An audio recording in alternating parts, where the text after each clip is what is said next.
Hello friends, market matrix में आपका स्वागत है। जहां हम एक पर्टिकुलर स्टॉक का एनालिसिस करते हैं और जानते हैं कि क्या ये स्टॉक में पोटेंशियल है इन्वेस्टर्स के वेल्थ को मल्टीप्लाई करने का। तो आज के वीडियो में हम एनालिसिस करने वाले हैं पेटीएम के आईपीओ के रिलेटेड। सो पेटीएम के रिलेटेड आपने काफी बार सुना रहेगा कि Paytm is going to be the biggest IPO in India. So उसके रिलेटेड हम बहुत सारे पैरामीटर्स से इनको एनालिसिस करेंगे। सबसे पहले तो हम एक जनरल बैंक और पेमेंट बैंक जो रहती है उनका बेसिक डिफरेंस अंडरस्टैंड करने का ट्राई करेंगे। हिस्ट्री को देखेंगे, कंपनी का कैसे स्टार्ट हुई थी, उन्होंने क्या प्रोडक्ट्स कब लॉन्च किए, कौन से ईयर में, कैसे कैसे उन लोग ने डेवलपमेंट किया, उसके रिलेटेड सारी चीजें हम आगे देखेंगे। उनका बिजनेस मॉडल देखेंगे, कैसे उनके प्रोडक्ट्स है, क्या रेवेन्यू जनरेशन उनका सिस्टम है, कोई प्रोडक्ट से उनका कोई कैसे रेवेन्यूज आ रहे हैं, क्या प्रॉफिट एंड लॉस उनकी चीजें हैं, वो सारी चीजें हम आगे देखेंगे। इंडस्ट्री ओवरव्यू देखेंगे, उनके फाइनेंशियल्स भी देखेंगे, and also we'll understand the IPO details, and then we'll look into the objective of why they are getting into this biggest IPO, and फिर हम लोग हमारा क्लोजिंग थॉट देंगे, that is will conclude the video. So चलिए शुरू करते हैं। तो यहाँ पर हम बेसिक डिफरेंस की बात करेंगे जनरल बैंक्स और जो पेमेंट बैंक्स है उनके रिलेटेड। जो जनरल बैंक्स होती है वो जनरली लोन्स देती हैं, क्रेडिट कार्ड्स इशू करती हैं, डिपॉजिट्स लेती हैं जिन पे आपको इंटरेस्ट पे किया जाता है, सेविंग्स अकाउंट्स पे, फिक्स डिपॉजिट्स पे आपको इंटरेस्ट पे किया जाता है, राइट। एनबीएफसी जैसा भी एक्ट करती है जो जनरल बैंक होती है। लेकिन जो पेमेंट बैंक्स होती है they are majorly into the mobile wallets. So Paytm का भी अपने मोबाइल वॉलेट देखा रहेगा, वो जो उसका अगेन एक वन ऑफ द सर्विसेज है जिसके बारे में हम आगे डिटेल में देखेंगे। कैश मैनेजमेंट सिस्टम के रिलेटेड उनकी सर्विसेज रहती है, जो डेबिट कार्ड्स भी इशू करते हैं ताकि आप ऑन टाइम कैश जो है स्पेंड कर सके। CASA services, that is savings account and current account जैसे वो सर्विसेज भी प्रोवाइड करते हैं। Discuss about the Paytm journey. So 2009 में उन्होंने लॉन्च किया था, पेटीएम लॉन्च हुआ था, एंड 2012 में एज अ पेमेंट गेटवे उन्होंने स्टार्ट किया। सो पेमेंट गेटवे क्या होता है, जहां से आपको कोई किसी को पैसे ट्रांसफर करना है या कोई बिल पेमेंट करना है या ऑनलाइन आपको कोई चीज के लिए पेमेंट करना है, सो एक पेमेंट गेटवे लगता है। सो उन्होंने as a payment gateway start किया in 2012। Going forward in 2014, with in 2 years they started their Paytm wallet. 2015 में उन्होंने क्यूआर कोड्स, मूवी टिकटिंग और बिल पेमेंट्स जैसे स्टार्ट किए सर्विसेज। सो एक और चीज मैं आपको बताना चाहूंगा, जो भी आप ये चीजें ब्लू में देख रहे हो, these are all related to their payment services. आप यहाँ बॉटम लेफ्ट कॉर्नर में देख सकते हो, they are all related to the payment services. And जो भी ग्रीन कलर्ड है, those are all related to the commerce and cloud services, and the red ones are the financial services. Okay, so then coming back to the history, 2015 में उन्होंने QR code, that is there payment services start किया, bill payment start किया। Also they ventured into the commerce and cloud services which is the movie ticketing. And फिर 2016 में उन्होंने flight ticketing भी start कर दिया। 2017 में they ventured into Paytm payment bank उन्होंने स्टार्ट किया, पेटीएम गोल्ड स्टार्ट किया। अगेन इवेंट जो रहते हैं, अलग अलग टिकट जैसे रहते हैं उसके, वो भी उन्होंने वहां से बुक माई शो पे जैसे आप बुक करते हो वैसे आप पेटीएम से भी आप शोज के टिकट्स वगैरह बुक कर सकते थे। फिर 2018 में उन्होंने पेटीएम मनी, पोस्ट पेड और पेटीएम फर्स्ट गेम्स जैसे उन्होंने सर्विसेज प्रोवाइड करना स्टार्ट किया। 2019 में they ventured into very wonderful system of technology which is called the sound box, जो आप बहुत सारे शॉपकीपर्स और बहुत सारे मर्चेंट्स के पास आप देख सकते हो। लाइक जब भी आप उनको ट्रांसफर करते हो तो वो एक साउंड करता है कि certain amount is been received. So जिसके वजह से क्या होता है कि जो मर्चेंट्स है उनको देखना नहीं पड़ता है, मोबाइल में मैसेज में नहीं देखना पड़ता है, कोई चीजें उन्हें बार बार कंफर्मेशन के लिए देखना नहीं पड़ता है, साउंड पे ही उनको पता चल जाता है कि उनके उनके उन्हें पैसे रिसीव हुए हैं या नहीं हुए। 2020 में उन्होंने all in one QR code चालू किया। लाइक जो मर्चेंट्स है उनके पास अगर कोई भी क्यूआर कोड है, जैसे गूगल पे का है या फोन पे का है या कोई और का भीम का है, तो कोई भी आप क्यूआर स्कैन करके पेटीएम से पे कर सकते हो, ऐसा उन्होंने सिस्टम चालू किया। ऑल इन वन गेटवे उन्होंने स्टार्ट किया। And then they also ventured into Android POS. फिर 2021 में they ventured into various segments like equity trading, derivatives and FNO जैसे ये सेगमेंट में भी उनका वेंचर हुआ। तो जैसे आप देख सकते हो ये एक काफी बिग बास्केट बन गया है पेटीएम का, जिसमें काफी सारे प्रोडक्ट्स है, काफी सारे वो सर्विसेज प्रोवाइड कर रहे हैं अपने कस्टमर्स के लिए। Going forward in understanding their business model, वो बेसिकली टू टाइप्स के बिजनेस मॉडल्स में आता है। एक तो B2C, that is business to customers, मतलब हम और आप जैसे कस्टमर्स को वो सर्विस प्रोवाइड करते हैं। Secondly B2B, that is business to business, मतलब बिजनेस टू बिजनेस में मतलब वो मर्चेंट्स को सर्विस प्रोवाइड करते हैं।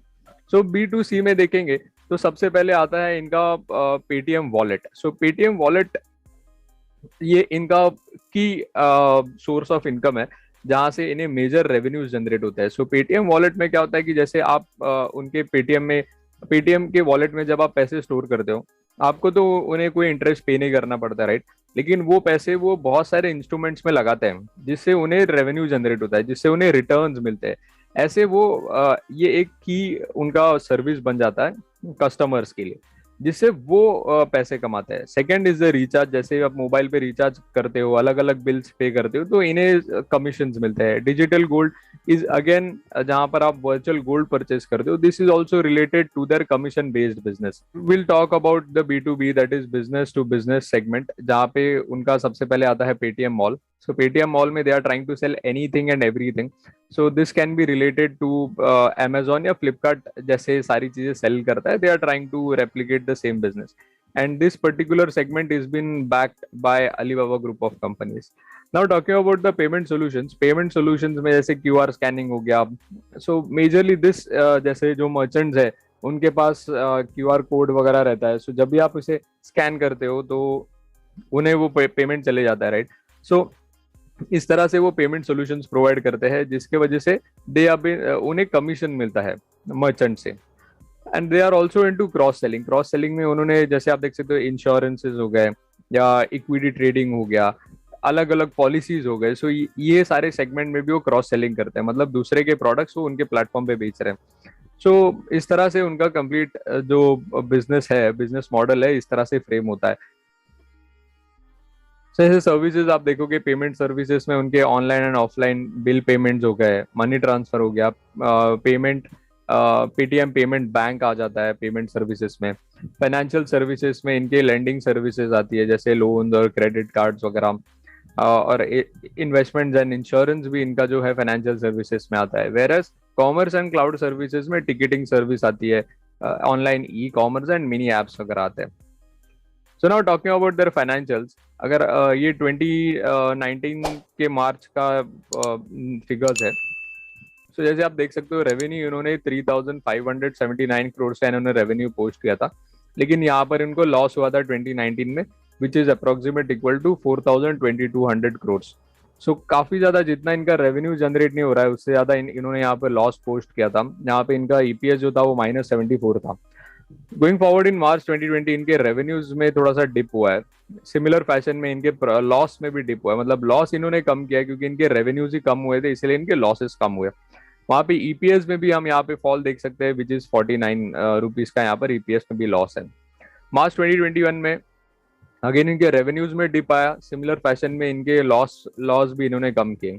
सो लॉस में भी आप देख सकते हो अराउंड 1,000 करोड़ का, 1,700 करोड़ का इन्होंने लॉस पोस्ट किया। Again EPS staying negative with is 28 crore. अगर 2020 का अगर फर्स्ट क्वार्टर देखे तो उन्होंने वहां पर 650 करोड़ का इन्होंने रेवेन्यू पोस्ट किया था, लेकिन इनका जो लॉस है अगेन 300 करोड़ के आसपास के इन्होंने लॉस पोस्ट किए थे। Again in first quarter of this year, that is 2021, इन्होंने अराउंड 950 करोड़ का रेवेन्यू पोस्ट किया था, अगेन यहाँ पर 400 करोड़ का लॉस पोस्ट किया है। तो आप देख सकते हो कंप्लीटली जो फिगर्स है इनके, ये जो कंपनी है वो लॉस मेकिंग कंपनी है। यहाँ पर इनके जैसे अगर हम एनालिस्ट का अगर माने तो ये कंपनी आगे जाके 2-3 सालों में भी इनके ब्रेक इवन पॉइंट तक नहीं पहुंच पाएगी, because they are a completely loss making company. Because the only reason what we feel is they are spread all over. कोई एक पर्टिकुलर बिजनेस पे फोकस नहीं है, हर एक बिजनेस पे they are spread out and they are trying to compete with various big players like Google Pay, Amazon and Flipkart. सबके साथ वो फोन पे जैसे बड़े बड़े प्लेयर्स के साथ वो compete कर रहा है, and they are trying to get everywhere. So जिसके वजह से they are not able to focus on any one particular business, जिसके वजह से आप लॉसेस देख सकते हो। अगर यहाँ पर भी हम फाइनेंशियल्स की बात करें तो उन्होंने एक्सपेंसेस काफी ज्यादा यहाँ पे कट डाउन किया, रैशनलाइजेशन बीइंग देयर की पॉइंट। जहाँ पे हम देख सकते हैं टोटल एक्सपेंसेस इन्होंने लास्ट ईयर के कंपैरिजन में अराउंड 23% से उनके टोटल एक्सपेंसेस कम हुए हैं। यहाँ पर आप देख सकते हो मार्केटिंग में उन्होंने मेजर दैट इज 62% से इन्होंने मार्केटिंग एक्सपेंसेस यहाँ पे कवर कर लिए, कम किए, क्योंकि वो कोई भी प्रमोशंस नहीं कर रहे, कोई भी नए कस्टमर एक्विजिशन के लिए वो कैशबैक्स या डिस्काउंट वगैरह नहीं दे रहे। आप देख सकते हो एक बेसिक बेसिक चीजें आती है आपको, कैशबैक्स आते नहीं है तो जनरली कस्टमर्स नहीं आते हैं, कस्टमर्स वांट कैशबैक। तो वो पहले काफी ज्यादा देते थे, गूगल पे भी देता था, अभी they have stop doing that because उनका कस्टमर एक्विजिशन पे पेटीएम का भी फोकस नहीं है अभी, जो हम आगे भी डिटेल में देखेंगे। पेमेंट प्रोसेसिंग चार्जेस भी इनके 15% से यहाँ पर रेवेन्यू में ड्रॉप हुआ है। अदर एक्सपेंसेस में हम थोड़ा सा इंक्रीज देख सकते हैं विच इज अराउंड 20%। रेवेन्यूज भी 10% से डिप हुआ है with respect to the last year. Revenue from operations भी 14% से कम हुए हैं। अदर इनकम भी आप देखोगे तो अराउंड 10% से यहाँ पर ग्रो हुआ है, विच इज फाइन। और ओवरऑल अगर हम देखें तो लॉस, नेट लॉस इनका 42% से इनका जो लॉस है वो कम हुआ है, which is a great sign, which is a good sign. But on and all, this company is making losses. They are figuring out ways to make money. So यहाँ पर भी आप देख सकते हो, ये एक फिगर में आपको पता चलेगा इनका नेट लॉस जो था FY16 में अराउंड 1500 करोड़ का इन्हें लॉस हुआ था। 17 में अराउंड 900 करोड़ का लॉस है।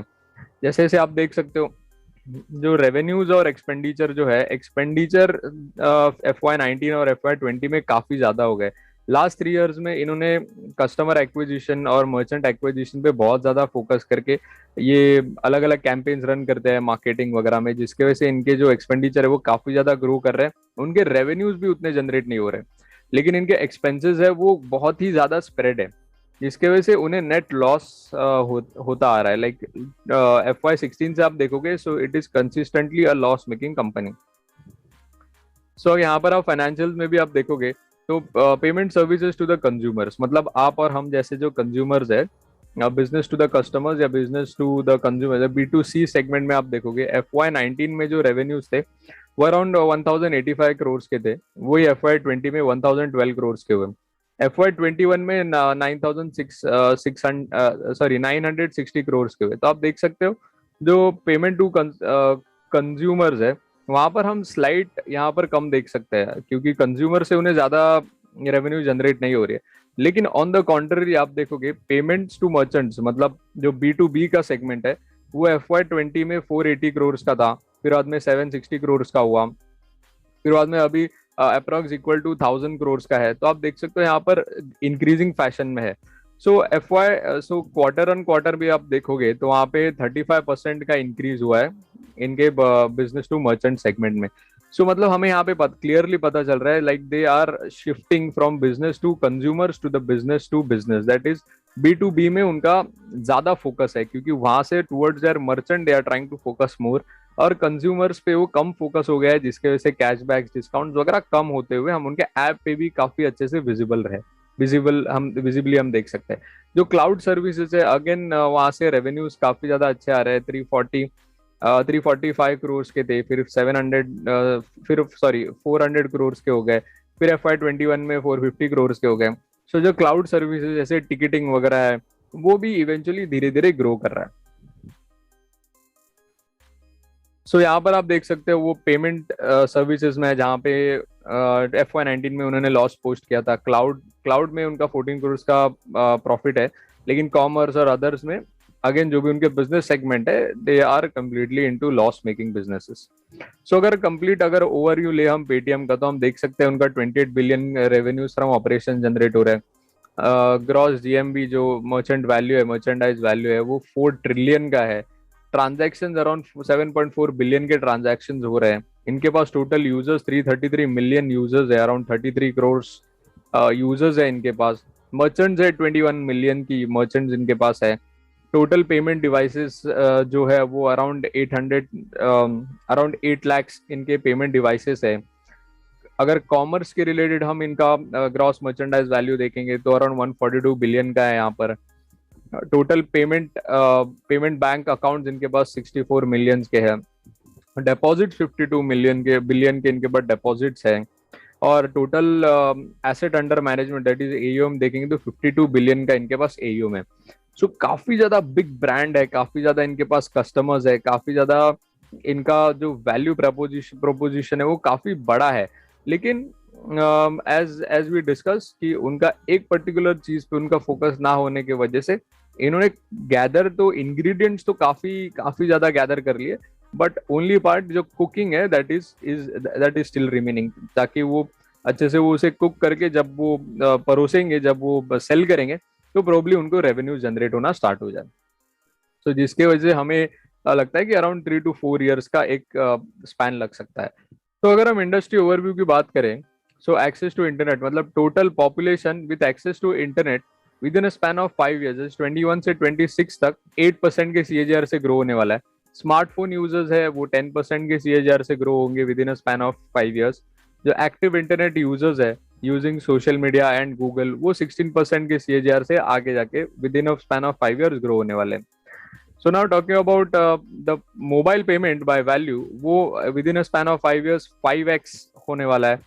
और जो by consumer to merchant है which is going to grow by around 8 जो around 8x हो सकता है within a span of 5 years। So काफी ज्यादा स्कोप है कंपनी को ग्रो करने के लिए, क्योंकि डिजिटाइजेशन काफी इतने रैपिड ग्रोथ से बढ़ने वाला है बाय 2026। अगर हम कॉम्पिटेटिव स्ट्रेंथ की अगर बात करें पेटीएम की, सो it is the India's leading digital payment service. क्योंकि आप देखोगे हर जगह पे पेटीएम आपको हमेशा एक्सेप्ट करने वाले देखेंगे, लेकिन जो फोन पे है वो कम यूजर्स है। गूगल पे के भी कंपैरेटिवली कम है, लेकिन पेटीएम काफी ज्यादा डाइवर्स होने की वजह से काफी ज्यादा वो काफी लोगों तक पहुंच चुका है। स्ट्रॉन्ग ब्रांड आइडेंटिटी वैल्यू है, अराउंड 6.3 बिलियन की इनकी ब्रांड आइडेंटिटी है। लार्ज कस्टमर बेस है, हमने देखा 333 मिलियन के इनके टोटल कस्टमर्स है। 114 मिलियन इनके एनुअल ट्रांजैक्शंस होते हैं बिटवीन यूजर्स। 21 मिलियन के रजिस्टर्ड मर्चेंट्स है इनके पास।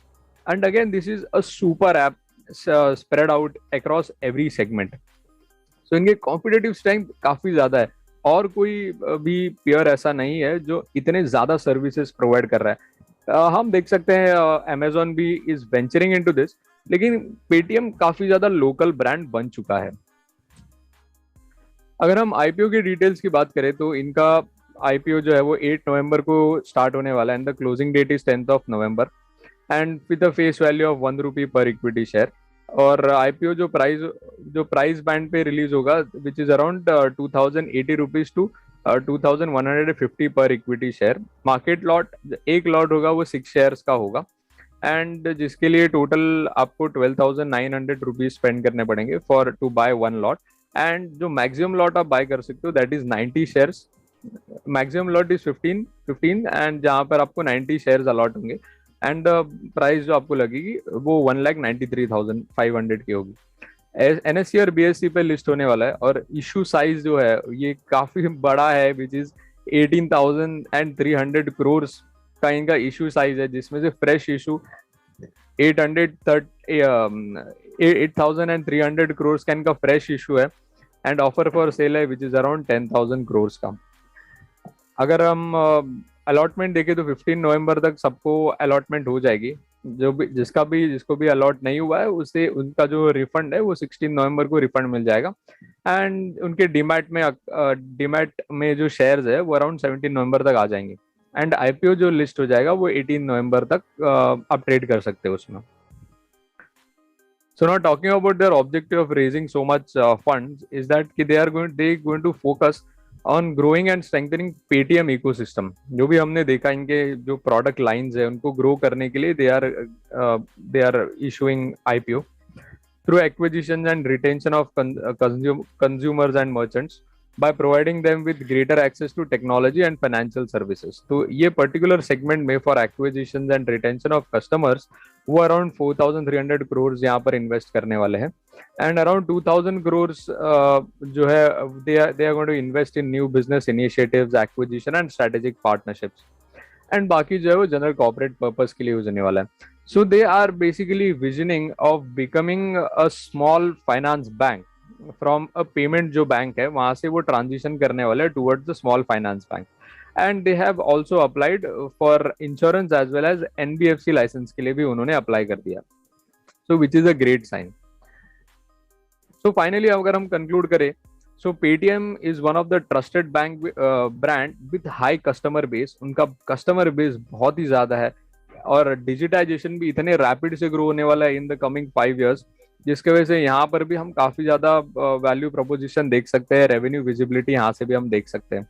And the third is the network effect. So network effect एक वंडरफुल इकोसिस्टम जैसे काम करता है.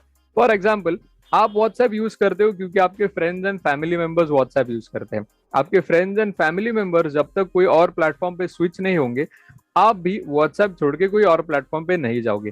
एंड इवेंचुअली आपके जो और दूसरे दूसरे फ्रेंड्स है वो भी व्हाट्सएप यूज करना स्टार्ट करेंगे क्योंकि आप व्हाट्सएप यूज कर रहे हो, right.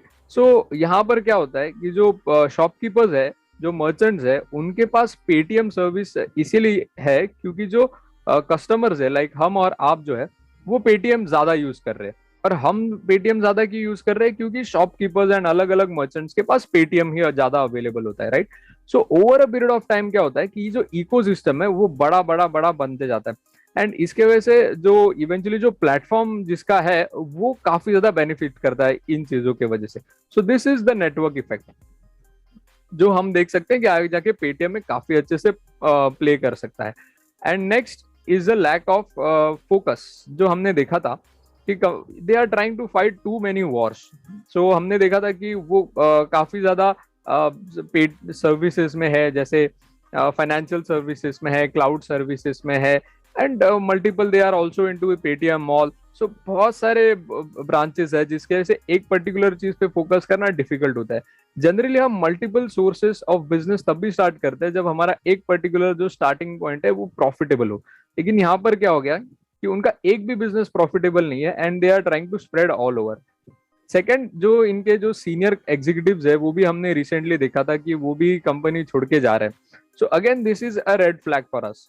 Next, they are expose to multiple regulators, जैसे उन्हें इंश्योरेंस में भी है, पॉलिसीज में भी है, and also they are into stock market, FNO. So जितने ज्यादा उनका एक्सपोजर ये सारी चीजों में बढ़ेगा उतने ज्यादा रेगुलेटर्स रिस्क इन पर उतना ही ज्यादा बढ़ेगा. And fourth is high competition from unlisted player, जैसे गूगल पे हो गया या फिर फोन पे. इन सब से जो अनलिस्टेड प्लेयर्स है, रेजर पे, इन सब से उन्हें काफी ज्यादा प्रॉब्लम हो सकती है क्योंकि वहां पे उनका कंपटीशन काफी ज्यादा है. सो ओवरऑल हमने देखा कि जो पेटीएम है it is a very big brand, but what we feel is they have not focused on one particular product, one particular service, and they are spreading all over, जिसके वजह से हमें लगता है कि they are making loss in their every segment. लेकिन हम ये ऐसा भी समझ सकते हैं कि they are trying to just collect all the ingredients, they are trying to gather all the ingredients जिससे अभी खाना बनेगा, जिससे अभी they will start cooking. And once they start cooking and then they start selling, eventually the money will flow. So friends, हम आशा करते हैं आपको हमारे शॉर्ट एनालिसिस, आईपीओ का एनालिसिस पसंद आया होगा. ऐसी एनालिसिस के लिए, ऐसी शॉर्ट स्टॉक रिलेटेड इंफॉर्मेशन के लिए हमारे चैनल को सब्सक्राइब करें और टेलीग्राम चैनल को ज्वाइन करें. Thank you.